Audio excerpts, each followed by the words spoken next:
ಕೇಂದ್ರ ಸರ್ಕಾರ ಬೆಲೆ ಏರಿಕೆ ವಿರೋಧಿಸಿ ಇದೇ ಏಪ್ರಿಲ್ 17ರಂದು ಬೃಹತ್ ಪ್ರತಿಭಟನೆಗೆ ಕರೆ ಕೊಟ್ಟಿರುವಂತದ್ದು. ಈ ಬಗ್ಗೆ ಮಾತನಾಡಲಿಕ್ಕೆ ಮಾಜಿ ಶಾಸಕಿ ಸೌಮ್ಯ ರೆಡ್ಡಿ ಅವರು ನನ್ನೊಂದಿಗಿದ್ದಾರೆ. ಅವ್ರನ್ನ ನಾನು ಮಾತಾಡಿಸ್ತಾ ಹೋಗ್ತೀನಿ. ಮೇಡಮ್, ಕೇಂದ್ರ ಸರ್ಕಾರ ಬೆಲೆ ಏರಿಕೆ ಮಾಡಿರೋ ವಿರುದ್ಧ ಏಪ್ರಿಲ್ 17ಕ್ಕೆ ಪ್ರತಿಭಟನೆ ಹಮ್ಮಿಕೊಂಡಿದ್ದೀರಾ. ಯಾವ ರೀತಿಗಿದೆ ತಯಾರಿ? ಯಾರೆಲ್ಲ ಭಾಗವಹಿಸಿದ್ದಾರೆ ಕಾಂಗ್ರೆಸ್ ಮುಖಂಡರು, ನಾಯಕರು ಅಂತ? ಹೌದು, ನಮ್ಮ UPA ಸರ್ಕಾರ ಇದ್ದಾಗ ಗ್ಯಾಸ್ ಬೆಲೆ ಎಷ್ಟಿತ್ತು ತಮಗೆ ಗೊತ್ತಿದೆ. ಈಗ ಎಷ್ಟಾಗಿದೆ? ರಾತ್ರೋರಾತ್ರಿ ಇಲ್ಲಿ ರಾಜ್ಯದಲ್ಲಿ BJP ಮುಖಂಡರು ಎಲ್ಲರೂ ಪ್ರತಿಭಟನೆ ಮಾಡಕ್ಕೆ ಹೊರಟಿದ್ರು. ಆವತ್ತೇ 50 ರೂಪಾಯಿ ಜಾಸ್ತಿ ಮಾಡಿದ್ದಾರೆ. ಗ್ಯಾಸ್ ಬೆಲೆ ಎಷ್ಟು ಸಿಕ್ಕಾಪಟ್ಟೆ ಕಾಸ್ಟ್ಲಿ ಆಗಿದೆ. ಡೀಸೆಲ್ಲು ಪೆಟ್ರೋಲು 2 ರೂಪಾಯಿ ಜಾಸ್ತಿ ಮಾಡಿದ್ದಾರೆ.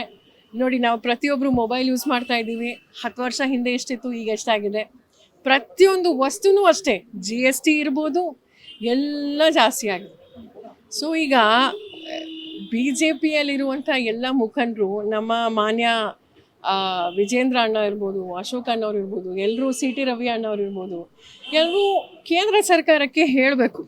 ಸೊ ಈಗ ಅವರು ಇದನ್ನೆಲ್ಲ ನಾವು ನೋಡಿ, ನಾವು ಕರ್ನಾಟಕದವರು ಸೆಕೆಂಡ್ ಹೈಯೆಸ್ಟ್ ಸರ್ ನಾವು ಟ್ಯಾಕ್ಸ್ ಕೊಡ್ತಾ ಇರೋದು GDP ಎಲ್ಲ. ಆದರೆ ನಮ್ಗೆ ಎಷ್ಟು ವಾಪಸ್ ಬರ್ತಾ ಇರೋದು? 100 ರೂಪಾಯಿ ಕೊಟ್ಟರೆ ನಮಗೆ ಬರ್ತಿರೋದು ಜಸ್ಟ್ 13 ಪೈಸಾ. ಇದು ಸರಿನಾ? ಇಲ್ಲ. ಅದಕ್ಕೆ ನೋಡಿ, ನಮ್ಗೆ ಯಾಕೆ ಮಲ್ತಾ ಇದ್ದೋಣೆ. ಸೊ ಬ್ಯಾಂಕ್ ನೋಡಿ, ನೀವು ಪ್ರತಿಯೊಬ್ಬರು ಬ್ಯಾಂಕ್ ಅಕೌಂಟು ವಿಡ್ರಾ ಮಾಡಿದ್ರು ದುಡ್ಡು, ಡೆಪಾಸಿಟ್ಗೂ ದುಡ್ಡು, ಎಲ್ಲದಕ್ಕೂ ದುಡ್ಡು ಕಟ್ ಆಗುತ್ತೆ, ನಮ್ಮ ದುಡ್ಡು. ಸೊ ಈಗ ನಿಜವಾಗ್ಲೂ ಕೇಂದ್ರ ಸರ್ಕಾರಕ್ಕೆ ಜನರ ಬಗ್ಗೆ ಕಾಳಜಿ ಇದ್ದರೆ, ಮಹಿಳೆಯರ ಬಗ್ಗೆ ಕಾಳಜಿ ಇದ್ದರೆ ಇದನ್ನ ಇಳಿಸ್ಬೇಕು. ಮಹಿಳಾ ವಿರೋಧಿ ಅಂತ ಹೆಸರು ತೊಗೊಂಡಿದ್ದಾರೆ. ಇಲ್ಲಿ ನಮ್ಮ ರಾಜ್ಯ ಸರ್ಕಾರ ಮಹಿಳಾ ಸಬಲೀಕರಣ, ಮಹಿಳೆಯರಿಗೆ ಒಳ್ಳೇದು ಮಾಡಬೇಕು ಅಂತ 1,22,00,000 ಜನರಿಗೆ, ಮಹಿಳೆಯರಿಗೆ 2,000 ರೂಪಾಯಿ ಕೊಡ್ತಾ ಇದ್ದೀವಿ ಬಸ್ಸಲ್ಲಿ ಉಚಿತವಾಗಿ.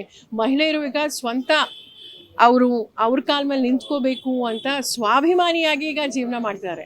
ಆದರೆ ಈಗ ಕೇಂದ್ರ ಸರ್ಕಾರ ಈಗ ಗ್ಯಾಸ್ ಬೆಲೆ ಎಲ್ಲ ಈ ರೀತಿ ಮಾಡಿದ್ರೆ ಬಡವರು, ಸಾಮಾನ್ಯ ವರ್ಗದವರು ಎಲ್ಲಿ ಹೋಗಬೇಕು?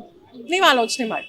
ಅದಕ್ಕೆ ನಾವು 17ನೇ ತಾರೀಕು ಕೇಂದ್ರ ಸರ್ಕಾರದ ವಿರುದ್ಧ ನಮ್ಮ ಸನ್ಮಾನ್ಯ DK ಶಿವಕುಮಾರ್ ಸರ್ ಅವರು, ನಮ್ಮ ಸನ್ಮಾನ್ಯ ಸಿದ್ದರಾಮಯ್ಯ ಸರ್ ಅವರು, ನಮ್ಮ ಇನ್ಚಾರ್ಜ್ ಅಂತ ಸುರ್ಜೇವಾಲಾ ಸರ್ ಅವರು ಬರ್ತಿದ್ದಾರೆ. ಎಲ್ಲ ಮುಖಂಡರು ಇಡೀ ರಾಜ್ಯದಲ್ಲೂ ಸಹ ಮಾಡ್ತೀವಿ.